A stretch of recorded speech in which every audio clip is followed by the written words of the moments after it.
thing about New Orleans is that nothing has really been updated since Katrina, and it's a good town, but it's not the most technical. Everything here was made in 1912, so we're doing the best we can. We just got off the phone with Kyle Shanahan. We did his conference call, and there's guess what, Niner fans? More of your favorite players are hurt. Let's start with one that may not be, so detrimental to the team, although it's not good for his season. Ben Bartch, high ankle sprain. We knew he was hurt. He's going to be out for, Kyle just said, for quite some time. He may not have a starting job when he comes back because the rookie did a pretty good job in his absence. What do you think of Bartch going down and Connor Colby stepping up? It's interesting because Bartch, I don't think, has played more than 5 or 6 NFL games without getting hurt. So, I mean, I hate to call somebody injury prone, but I think he's injury prone. And as far as Colby, I think Colby's got a lot of talent. 19 true pass sets. He didn't allow a single hurry, a single sack, or a single pressure. PFF gave him a good grade. I think by the time Bartch is ready to return, Colby is going to be on a level that he's not getting that job back. I think Connor Colby is going to be the 49ers left guard going forward. I think what's intriguing about Ben Bartch is his ability as a run blocker. He's pretty big and he moves pretty well in space, and he did grade pretty well as a run blocker, but he can't stay healthy. And I feel like if you're an offensive lineman who can't stay healthy, then you're not a starter, because you need continuity on offensive line. You can't keep rotating people in. And with Connor Colby, it seems like he can at least stay healthy. And I think what's impressive about him, especially for a guy who was a 7th round pick, is his pass protection. He didn't necessarily grade out so well in pass protection in college, but so far, especially in this game, it seemed like he was rock solid in pass sets, as you mentioned. Didn't give up one pressure. Yeah, he's well coached in that area. I talked to Chris Forster about this summer because I asked Forster, hey, what do you think of him as a pass blocker, thinking he was going to shred him, because I thought Colby was just getting worked in the one-on-ones. And he said, I know he doesn't look good in the one-on-ones at pass protection, but those don't matter. What matters is 5-man protection, and you have to have timing. You have to be well coached. You have to know when to combo block, when not to. And he's just how to identify stunts, how to pick them up. Yeah. So I think this guy had 50 career starts. So I think Colby is, and he's really well coached. And Forster said it's the same scheme. Iowa's got the same scheme as the Niners. So this guy's a ready-made player. And I thought the Niners looked really good. I thought he looked really good. I ISO'd on him today. I went through the whole thing. I thought he looked fantastic. I really did. I do too. And I think if he plays well, you got to give him the starting job because, I mean, he's under contract for 4 more years. He's a young guy. You want him to grow into the role. My one concern isn't with, I guess, just him, but the offensive line in general. Through a couple of games, the Niners are averaging, this is true, 3.2 yards per carry, which is 29th in the league. And I know that I've been hard on Christian McCaffrey, and I've been making the point all offseason that he's not what he used to be. And I don't think he is, but he's running well. I don't think that's a reflection of Christian McCaffrey. I'm not that excited about Brian Robinson Jr., honestly. He looks like he doesn't have much juice, but to me, that's an offensive line stat. And it's been a little troubling, the run blocking so far. Maybe they'll get it together with more time on task. But I don't know. What are you seeing from the run blocking? Well, I mean, first of all, Seattle, I think, is a little bit better than we think. That's one. 2, I just saw what I'm seeing is a lot of pre-snap, filled boxes. I mean, they're not, the Niners are not running against light boxes. They're running against stacked boxes more times than not. So it's hard to run against. It's the 45 dropbacks for Mac Jones. Well, they did throw it a lot in this game. I think especially at the beginning, Kyle came out and just said, hey, look, the Saints gave up 5-4 carry in week 1. They're going to be better on run defense. They're going to be looking to stop the run. So we're going to come out throwing it. So ultimately, Kyle's a big balance guy. He won't throw it or pass or run it a ton. He's not like a Harbaugh who's going to stick with the run. He wants balance.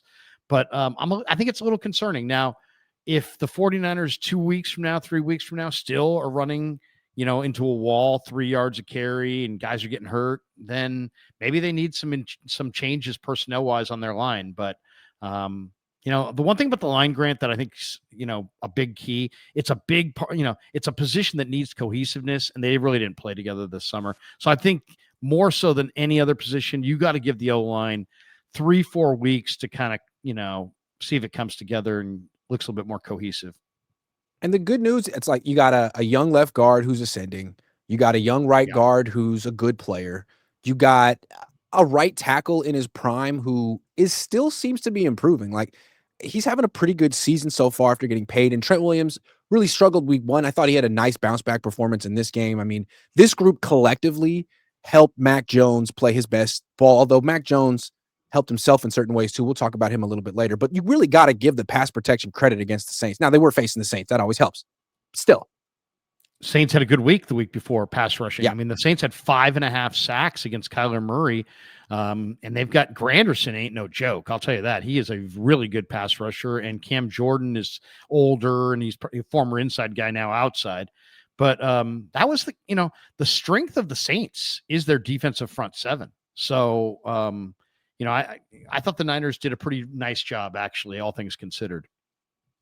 It's interesting that the Niners are averaging just 5.2 yards per play. That's way below what they usually do, just 3.2 yards per carry. It's 2 weeks. It's a small sample size. Weird stuff happens in early September, but I just can't see the Niners making a serious run without a dominant run game. Every time they've made a run to the NFC Championship game or further, they've had one of the best running games in the league. And I still think they have one of the better running backs in the league, but they got to figure out this run blocking. They probably will over time. I mean, outside zone is like 5 guys in a conga line. You kind of have to time it up correctly, and we'll see if they can. I mean, once Trent Williams gets his feet underneath him, they'll be at least be able to run to the left side. I mean, right now, they don't have any speed. I mean, look at this team. I mean, as far as wide receiver, I mean, Demarcus Robinson, even though he's not a 40-yard dash time guy, he can get down the field and make plays down the field. Watkins runs in the 4.3s. Cowing runs in the 4.3s. They haven't gotten on the field. They're leaning on older guys for the most part. And the guys that do have speed, like MVS, are just so new to their whole system that they can't really complete passes to them. So, yeah, I think they're going to be more dynamic than they've been. But, there's not a lot of speed on the. I mean, if I were defending the 49ers, I'd almost hug up on them and just dare them to throw it over the top of my head and see, just crowd their receivers. Because I don't see outside of Watkins and Cowing, they don't have receivers that can run. JJ's slow. Ayuk's hurt.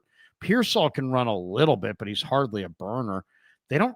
I mean, compared to some teams that have lots and lots of speed guys, they don't really have a ton of speed. So they're going to need to develop their speed guys. And then I think Demarcus Robinson is going to give them much more of a downfield threat when he gets healthy, or when he gets off suspension, I should say. Speaking of the wide receivers, speaking of Jauan Jennings, it's always something with Jauan Jennings. He seems fine after the game. He talks to the media. He's not limping around. He's in a good mood. And then on Monday, he's on the injury report. All off season, it was his calf. That's not an issue anymore. Last week, it was his shoulder. Wasn't on the injury report this week. Now it's his ankle. So I don't know. What's your reaction when you hear about the latest? What do you want to call it? Is it even an injury or the nicked? He's nicked up. What do you think about the latest instance of Jauan being nicked up? You know what? I think it's a really interesting thing. On one hand, Grant, he is the guy, when you put money on the table, JJ shows up.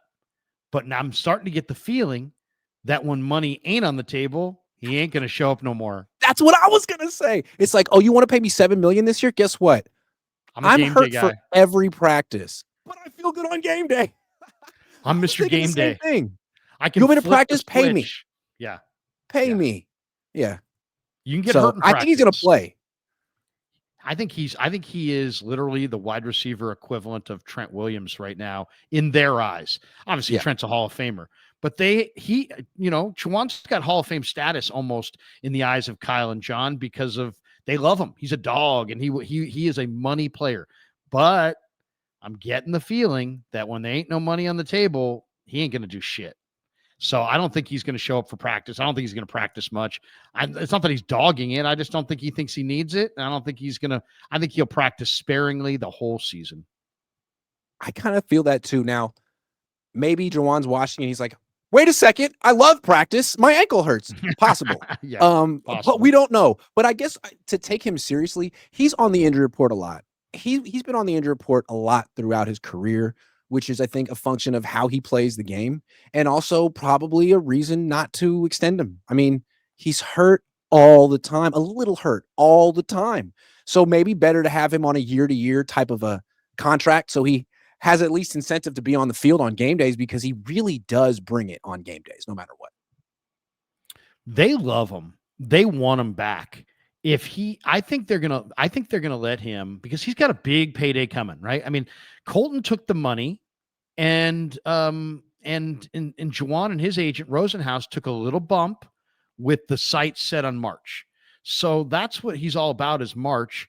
So I mean, I think if you're the Niners, you want to be popular with JJ, and he's such a big money guy, he's going to show up on game day. So let him do whatever he wants through practice all season long. I don't care. Kyle, I know, doesn't care. It just doesn't matter. I mean, you got all these other guys. I mean, Ayuk makes big cash. I mean, Debo was making good cash, but where were those guys on Super Bowl Sunday compared to JJ? So I'm at a point now where I see their love for JJ. I understand why they want to replicate him, and I would absolutely clone him if I could. And I'd let him not practice. I don't need him to practice. I need him on game day. And if he wants to not practice all year, you know what? I got no problem with that. I really Yeah, you don't. got Ricky, you got Demarcus Robinson, and the three of those guys together. Even if Ayuk never comes back this year and he's really more of a factor next year, that's a pretty good trio, especially when Kittle does come back. And I think what's cool about Jennings is he really carries himself like the alpha of the group. And I think the rest of the players look at him as the alpha of the group. Even when Ayuk was healthy and Debo was here, Jennings legitimately acted like he was better than them. And sometimes he is, man. I mean, he really took over that game against the Saints in ways that Ricky Pearsall can't quite do just yet. It's a hell of a player. He's not just the alpha of the group because you're talking about receivers. I think he's the alpha of the room. Yep. I mean, the entire team. I think he's kind of like the guy. So yeah, I mean, I got no problem with JJ doing his thing, and I don't think they do either. They know he's going to show up on game days, and they're trying to help him get to free agency healthy, but at the same time achieving their goals. And their goals are all about their goals aren't about practice. Their goals are about playoffs and winning and that kind of thing. So I agree with you though. I think he's so key for them, and they love him so much. You know what's interesting? If he has a great year, he's probably gone because I do even though they love him and respect him, they're not going north of 20 million for him. And so if his I can't. market grows beyond their means, then he's going to have a tough decision to make because they're not going to break their they're not going to break their budget for him, but they love him and they're going to give him every one of these things. It doesn't cost money. JJ doesn't want to practice. Great, make him happy. JJ doesn't want to do this. Great, make him happy. Oh, JJ wants 20 million. No, we're not giving him 20 million. But if he still wants to, not practice, and we're all about that. So I think But the that's my main reason read they at least. can't give him 20 million is because they gave Ayuk 30 million. And I wonder if they could go back in time and undo the Ayuk contract, if they'd be more open to paying Jennings, because $20 million for a wide receiver is pretty tame in today's market. And I think that he went from a guy in the Super Bowl who was looked at as a high level number 3 receiver, who to me is now a high level number 2. I mean, can you imagine? He'd be an upgrade over Cooper Kupp next to JSN in Seattle. He'd be a really nice number 2 next to Marvin Harrison Jr. in Arizona. I mean, there's a lot of teams that could use Jauan Jennings today and would probably be willing to pay him $21 million a year if he can at least stay healthy this season and prove that last year wasn't a fluke, which it Yeah, probably you know wasn't. what? You just jogged a thought in my mind, and I think that I would put my money on this outcome. If you said to me, how's the JJ thing going to proceed and progress beyond this year? You kind of put an idea in my mind. You're right. They can't pay him Ayuk money because they're paying Ayuk money. But they can let Ayuk get healthy, trade Ayuk, and give that money to JJ. And if I had to bet what's going to happen, I would bet on that. I mean, Jauan has just made himself such a critical member of this team. And it's not He ain't that going anywhere. Ayuk isn't, it's just that he's not. I mean, he's kind of become a peripheral figure. You don't know what he's going to be when he comes back. He's overpaid, and he's not the alpha that Jauan is. He's not energetic like Jauan. He doesn't. I don't know what I'm trying to say, but you know what I'm trying to say. He's I not think. as dependable How's that? as Jauan. But I do think the more I think about it, the Niners love Jauan today. And they're not going to stop loving him tomorrow because we know why they love him. They love him because he plays big in big games. So they're going to play in big games this year. He's going to play well in those big games. And then my guess is they're going to get Ayuk back on the field late in the year, let him, play his game. And then in the early off season, move Ayuk for some underwhelming package of picks and give that money to JJ. That would be if I had to guess what's going to happen, I think I'm guessing that. Because there I is a just don't think market. the There's a Niners. market for Ayuk. I agree. I just don't think the Niners are going to mess with Jennings this year because he could be the Travarius Ward or Devondre Campbell. Like if they were to bury him on the depth chart because he's not practicing and say we got Ayuk and Robinson and Pierce all sorry, I think he'd flip out. And the Niners right now, with one of the things they have going for them is that their locker room seems tight. They seem to like each other. They seem to be having fun. Jake Moody's gone. Debo's gone. Like all the negativity and dark clouds that were hanging over this team. Devondre Campbell's gone. And it seems like they're enjoying each other's presence. Jauan could upset that if the Niners don't do right by him. And I think they understand that. So I would expect him to keep getting a lot of targets. One thing that's really interesting is that if you don't kill it in the draft, you have to dive in on free agency. If you dive in on free agency, you're adding veterans to your room. If you add the wrong kinds of veterans to your room, Devondre Campbell, you pay the price. So look at the veterans they added this year. Demarcus Robinson, he's been fantastic. I mean, I know the fans haven't seen him yet, but we saw him all summer. He was great. Mac Jones was a great addition. Bryce Huff was a great addition. I think they took more time in looking into the kinds of people and the motivations of the guys that they brought into the room, veteran wise, because those guys have an influence. And you're right, though. I totally agree with you. I think there was a vibe last year that was all wrong, and it was hard to put your finger on it. And then it just bubbled to the surface late in the year. But they don't have a Devondre Campbell. They don't have a guy in the room who's like, maybe Brian Robinson could be Devondre Campbell if they totally never gave him the ball. I could see him going south because he's in a totally contract never year. gave him the ball. Yeah.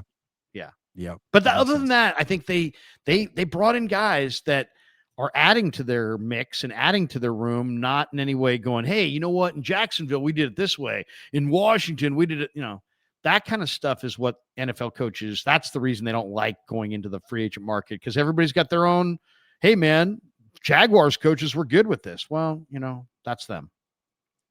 Okay, one more injury we learned. This was bizarre. Maybe people don't care, but they could in the future. Spencer Burford hurt his knee, and I mean, I didn't even know that he played. He's on special. He played 5 special team snaps. There were some kicks. He was on the field, hurt his knee. Knee's always significant. Kyle Shanahan was asked about it in a follow-up, and he was like, well, someone's like, is it day to day? And he's like, yeah, for now, but we're going to have to figure out what to do about it, which means to me that surgery isn't off the table. So something to monitor, but this is the Trent Williams backup. Trent Williams doesn't play full seasons. He almost didn't play in this last game. This to me is, this position, the backup left tackle is an important position on this team. I think it's as important as the backup quarterback position. So if Burford has to miss time, who's the backup left tackle? I don't think it's on the team. I don't think he's on the team. I actually think they broke camp as a 2-tackle team. Yeah. You have McKivitz and you have Williams. And after that, I don't see it. Now, I know people who follow my content. I've raved endlessly in the OTAs about Austin Pleasance, because he really did look great. He was big and powerful, explosive, except he just can't do it. I found out in the summertime he just can't do it. He got worked by speed. He got worked by bull rushes, and he couldn't stand up to power. I mean, if you can't stand up to a bull rush and you're slow out of your stance and you're whiffing on Bryce Huff, you can't play. You can't play. And if you have tackles that can't play, then you're going to have a team that's done because your quarterback's going to get killed. So I've been saying it for about a month. I don't think they have a backup tackle. I think they got a real major league problem if either one of their tackles go down. I will be interested to see if they turn this injury, and I'm not saying it's not legit, into a different offensive tackle. I would not be surprised if the 49ers use draft capital in 26 or some draft capital in the future to go find a better third tackle, because I think they know what I know, which is, I'm not going to say it publicly, but they were at all the practices I was at, and they know football better than I do. And they know that those guys can't do it. So I'm surprised they haven't gotten another tackle in there yet. It seems like they're one injury away to Trent from Austin Pleasant's playing left tackle. Which is a really, I don't think people understand what a nightmare that is. Carl Granderson would have probably knocked out Mac Jones yesterday if Trent and McKivitz didn't play. So that's not great. I don't. Bad luck. It's football. He played 5 snaps. He got hurt. It's his knee. But I mean, I think they were sort of walking a tightrope here to begin with. You haven't drafted an offensive tackle since you drafted Spencer Burford and Jalen Moore 4 years ago. You're adding guys like Austin Pleasant's off the scrap heap at a position that's as, hard to find talent as quarterback. Well, it seems to me that the Niners have proven they can withstand a loss to their starter at quarterback. Brock Purdy went down, they won. George Kittle went down, they won 2 games. But if Trent goes down, I don't know how many teams they can beat. If Christian goes down, I don't know how many teams they can beat. Those 2 guys might be the most irreplaceable players in the team. And tackle is offensive tackle is probably, outside of quarterback, probably the hardest position in the whole league to fill. You never see good tackles. There's no Brock Purdy good tackle story. Oh, he was the last pick in the draft. I guess maybe Jordan Mailata is the closest one you can think of, but it's Jordan that's because he was a dominant athlete in another sport who didn't know how to play football. Right. He didn't play college. He was like right. rugby, or I think rugby. Yeah, something like that. Yeah. So, I mean, and he's 6'8", 365, super athletic. Right. Yeah. I mean, if I were John Lynch, I think I would go, take my 5 or 6 extra scouts that I have who aren't doing much, and just tell them, search the freaking globe for a Jordan Mailata. Go search the globe. Go look at basketball players. Go look at rugby players. Go find me a 6'8", 350-pound guy with great feet, and then we'll take a chance on that guy. You know who was the closest one to that the Niners have taken, that late round traitsy offensive tackle? It was about 10 years ago? Trent Brown. It worked. Trent Brown.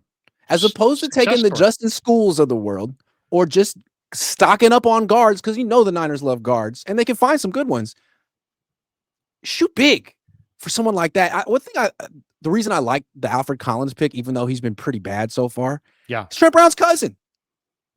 He's got traits. He's got the feet. He's got the size. And if it doesn't work out for Alfred Collins at D tackle, they can put him offensive tackle. They can move him to offensive tackle there. Well, I was thinking, as I was watching New Orleans yesterday, I kept thinking to myself, this is going to be a team to keep on speed dial for later in the year. If you lose a back, you want Kamara. If you lose a receiver, they have an Olave. If you need an edge rusher, they have a Granderson.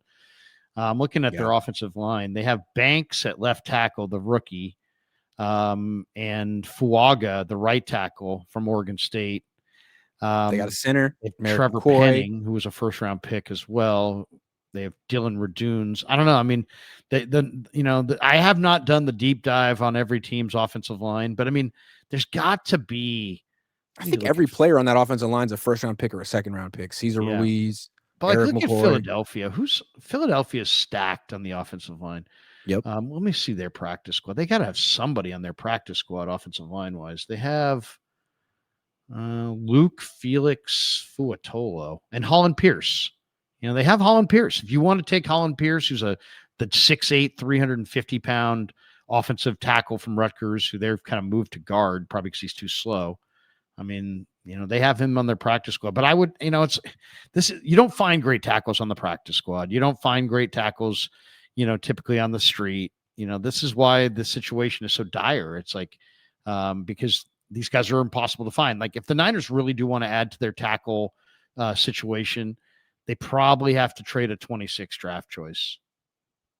A little break in the content to tell you about our friends over at Sleeper. 49er football on the Krueger Show this season is presented by Sleeper, the fastest growing fantasy platform in the world. It's a one-stop shop. You get blazing fast news, real-time stats, group chat, season-long leagues, and of course, Sleeper picks for daily fantasy, where you choose 2 to 8 players pregame or live and pick more or less on their projections. And if you're new to it, use promo code Larry and you'll get a 100% deposit match up to $100 on your first deposit.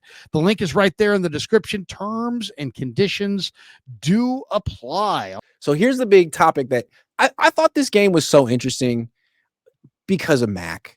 I mean, it was the Saints, and the Saints suck. Sorry, New Orleans, but they do.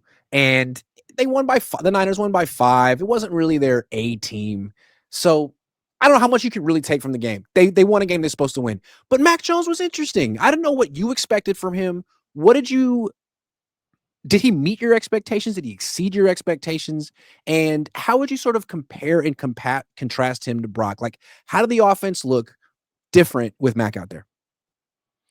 I was expecting Mac to be running for his life and to really struggle potentially, because I thought there was behind this line that got Brock Purdy hit 8 times. Mac's not nearly as mobile, but I thought the offensive line did a pretty nice job. I mean, there were several times they really held up for more than a few seconds. I also like the fact that Mac had that 13-yard scramble was that in the first half on the first score. I don't think that was a great run by him. So I'll tell you the one thing that I'm impressed. There's 2 things that impressed me about Mac. When he told us before training camp that he practiced in the heat of July, trying to learn the playbook in his pads by himself. Yeah. Now, if that's a true story, that's dedication to put on pads by yourself in sweaty Jacksonville in July and try to go out there in the field. And, so I thought that was impressive. And then I'm very impressed by how there's a lot of footwork that you have to have down to run the short game, the quick game, and all the stuff around the line of scrimmage, the hitches and the boots and all the stuff that the Niners love to do with Brock Purdy. They're not going to change the offense for Mac Jones. So it was incumbent on Mac Jones, Grant, to get his footwork up to speed. And I think his footwork has been better than Darnold's. I don't think Darnold worked at his footwork nearly like Jones. I thought I counted at least 4 plays yesterday where if Mac's footwork is wrong, he's not completing the pass, and yet his footwork is on point. So this guy's put in the time. I think he knows, Grant, that if he sucks here, he's done as a starting quarterback. If you can't start on this San Francisco team with all these weapons and Kyle Shanahan, nobody's going to ever give you a starting job again. So he's playing like his career is in the balance.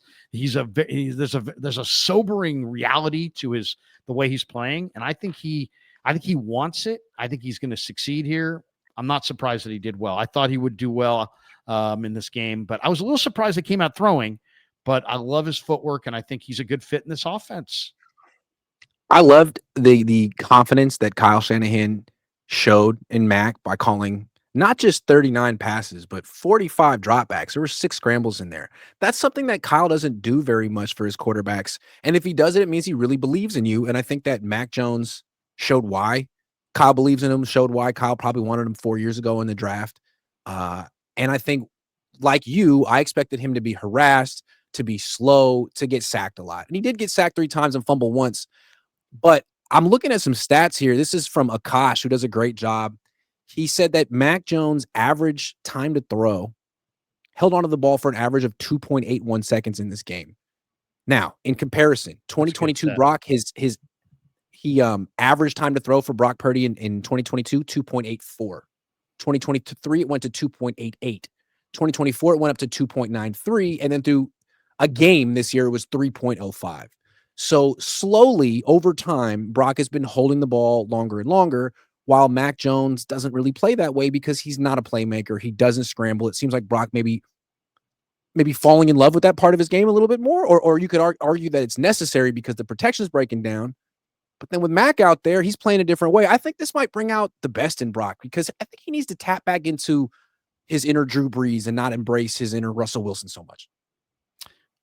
I think you're making a really good point. The point I think that where they're similar And Shanahan even said it, I think maybe earlier this week in one of the pressers. He's like, they're both really good ball distributors. And that's kind of what Brock was initially.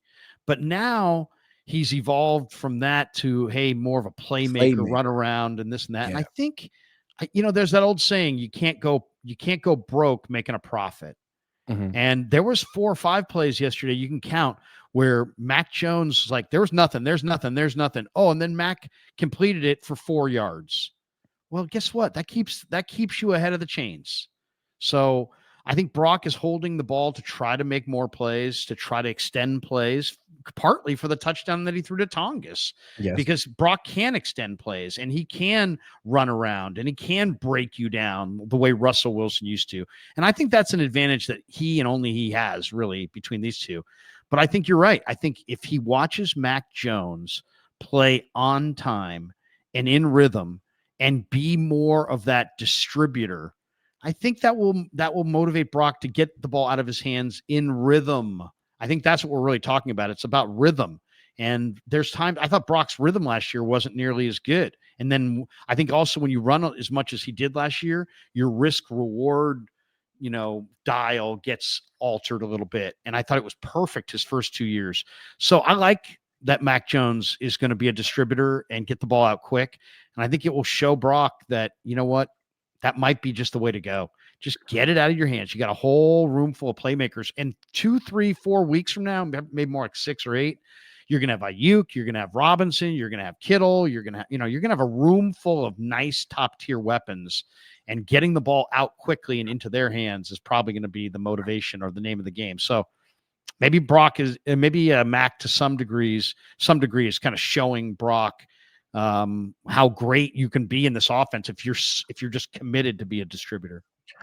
To me, it seemed like you said, Brock had this down when he first got on the Yeah. field.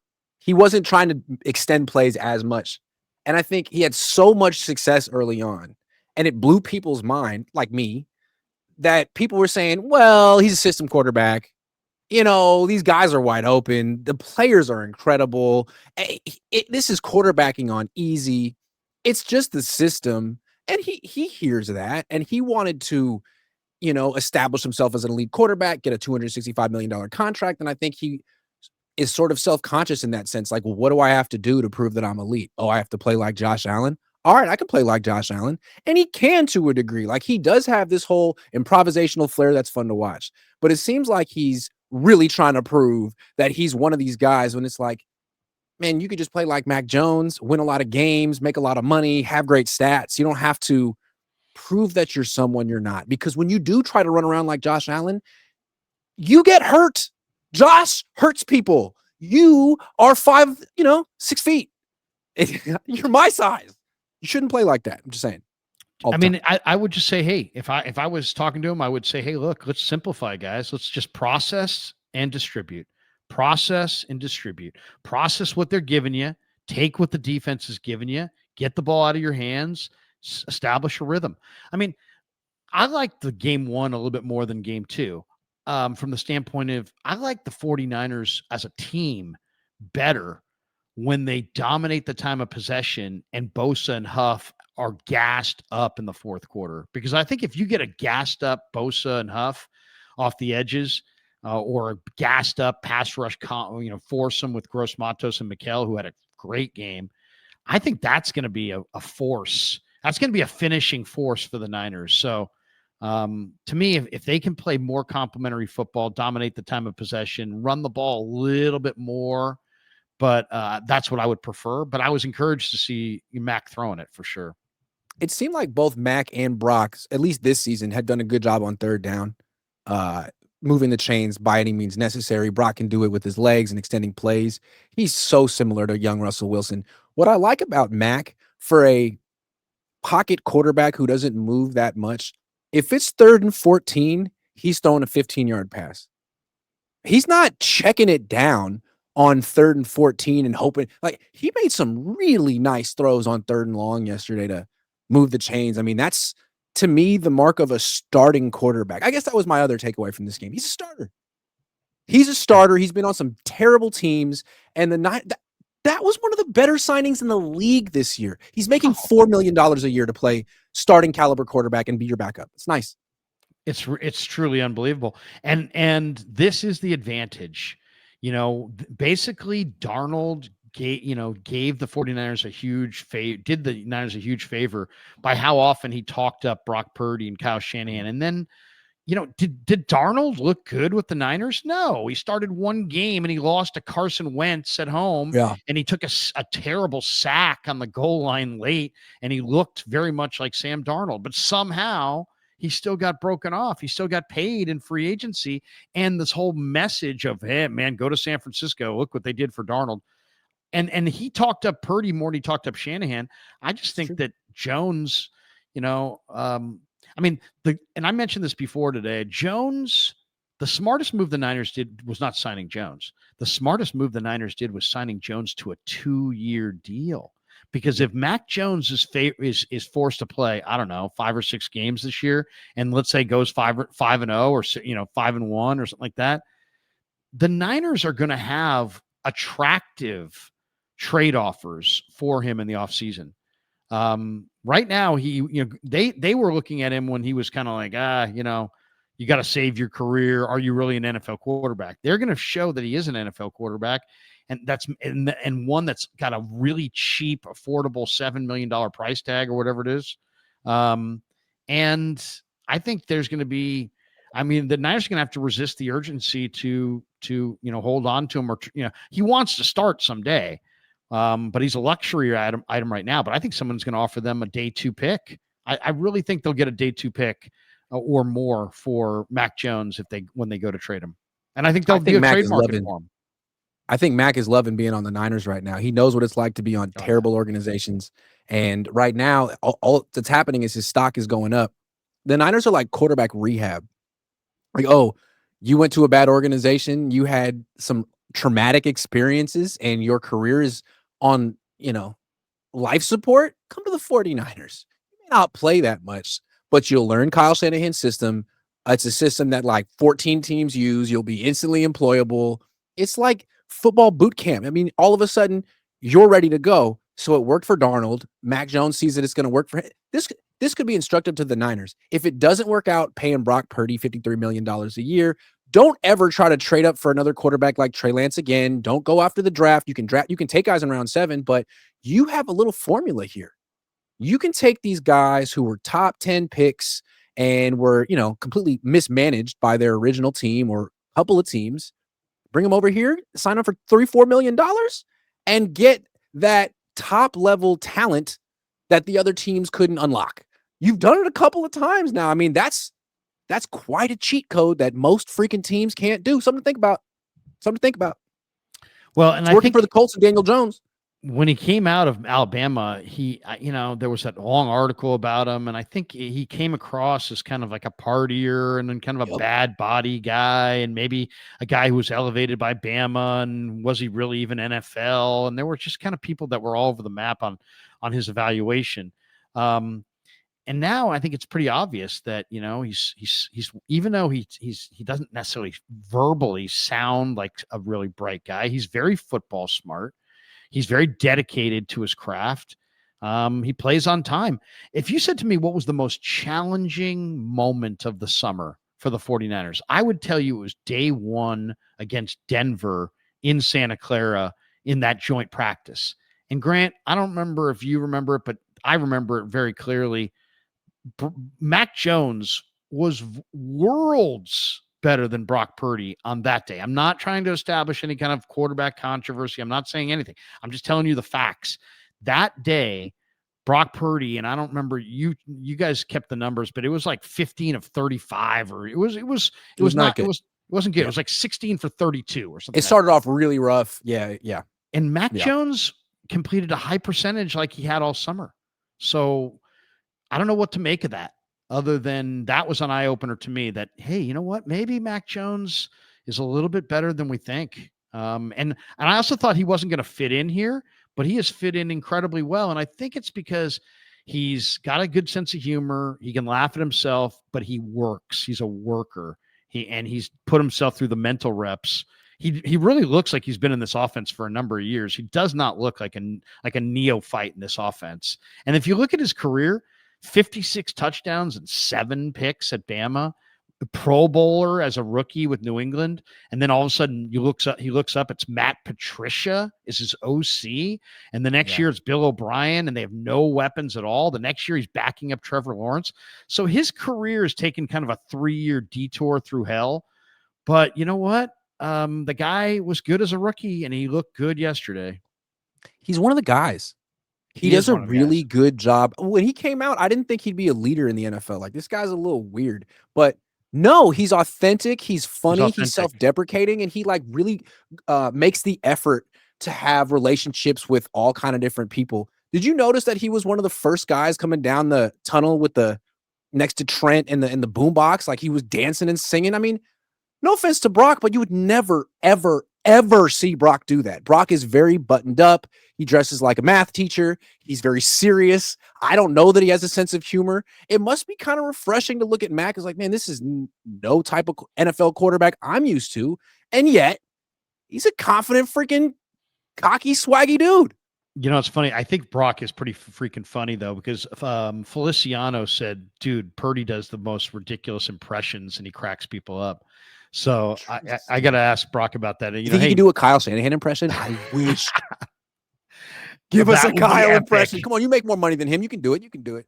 That would be epic. I mean, I don't know if we could, Niner PR would literally, they would storm the podium and not let him answer that. I mean, I don't think they would, but yeah, no, I think you're right though about Mac. I think that he's, I was joking on Twitter today, I retweeted that boombox thing. I'm like instead of swaggy P, swaggy Mac, but yeah, he's got some swag. He's got some juice. He's got some life. He's kind of likable. I don't know about you, Grant, but we talked to all the players at the podium. Every time Mac has popped in there, I leave walking away going, I like that guy. I think that guy's funny. I think the things that he says are interesting and funny. And he's laugh. Not a BS artist. He's not a BS artist. Like, he tells you the truth. He was like, look, I didn't play well at the beginning of the game. I was nervous. That's an issue of mine. I've been working on breath control. Like, what professional athlete ever admits to being nervous ever? I know. It's endearing. Like and he's not I like the attitude. It's not like he's taking credit for stuff, for saying like, Jesus put me in this position and I'm so, it's just like, I'm doing the best I can. You really should give the credit to my teammates and my coaches. Hard not to like a guy like that. Not that, and again, I said that Brock might not have a sense of humor. He probably does. He's just so curated in front of the press. He's a legit franchise quarterback, and he carries himself that way. Mac does not, and it's kind of nice. I think Brock is the kind of guy you want your daughter to marry. I think Mac is the kind of guy you want to invite to your guy's road trip. Yes. Mac is the guy Brock would be like, hey man, can we turn this music off? Can we put on some gospel? Brock, it's like, man, Brock, can we? No. Brock will give you that suggestion that keeps you out of jail. Mac will be the guy that hangs upside down in beer bongs. But it's like he's not Johnny Manziel though. It's like he knows when to do that and when to lock in and be serious. And I think if he was a clown, none of his teammates would respect him. But he's not a clown. He's I don't know. Anyway, he's a competitor. And I think he thinks he's better than Brock. And I think it's good for Brock to have a backup who thinks he's better than him, because Brandon Allen didn't.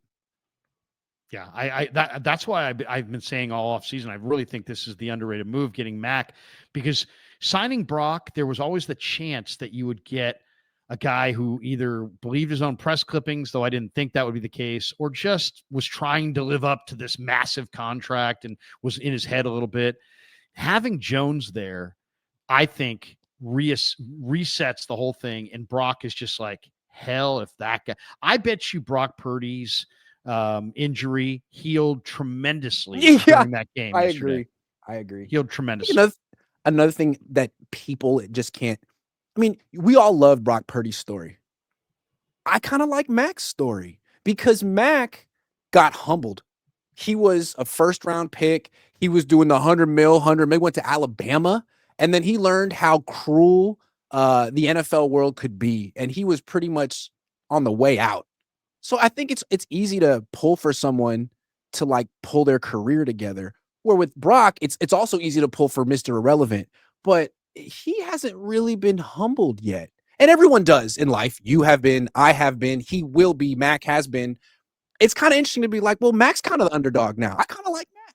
Anyway, they've both been underdogs at times.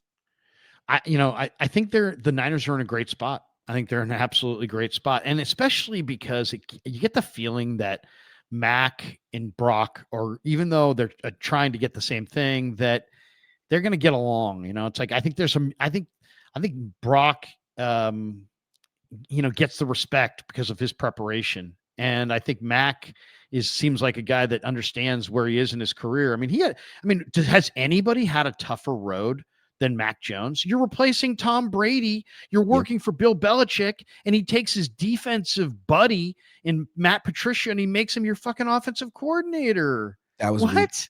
And then you're in That the was weak. media market like Boston on the tail end of their dynasty. You don't think there were some stats about Jones versus Brady? And I don't remember there ever being like some kind of screw up where he stepped in it and all the Boston media was just crushing him. So he dealt with the media firestorm of that. He dealt with the decline of the Patriots. He dealt with being kicked to Jacksonville and basically being banished.